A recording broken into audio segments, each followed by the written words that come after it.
Matten de Moes is leuk. Een dief had onze jetbaan zitten en ons slaat. Gelukkig gaat Siebe de Slak de dief zoen. Ik weet wat on die slaat en on die jetbaan zitten had. Oh ja? Ja. Waar dat dan? Die zieke kop kan niet zo mooi. Oh. Dat heb ik die. Nou ja. Matten is zuiver wat verstuiveren. Dat hier net dacht. Siebe de Slak vertelt om Matten waarom het er het dien had. Slakjes maten ek eten. En ze binnen gek op slaat en hierbij. En Matten had genoeg in zijn tuin. Maar hoe maakt dat nou verder? Nou, Siebe, ik ken wel een paar jetbal missen, hè? Ja, dat is weer.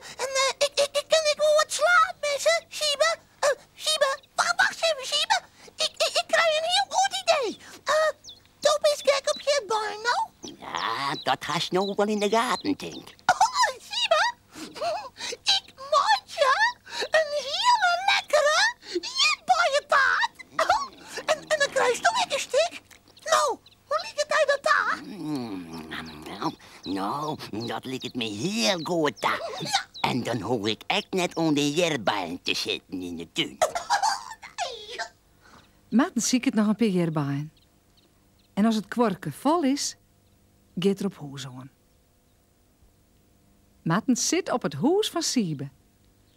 Het gaat net zo hut vooruit, want slakken die kroepen heel stadig. Maar dat jouwt niet. Het is mooi waar.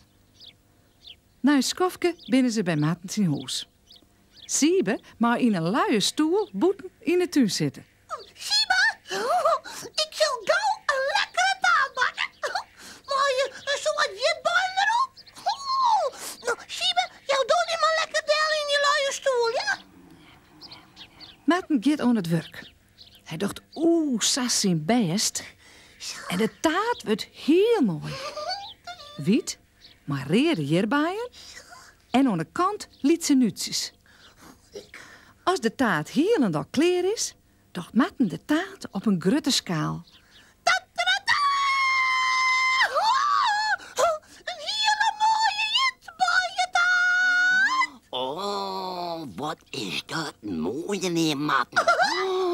Nou, zo'n taart had nog nooit zo. Krijg ik nou echt een stukje? Ja, tuurlijk. Vanzelfs krijgt Siebe een stikje. En Matten ook. Siebe eet de hierbijen op zijn stikje alle keer op. Ach, wat smaakt dat lekker. Nou, zal er eerst wel van Matten zijn hierbijen afblijven. Denk je me net?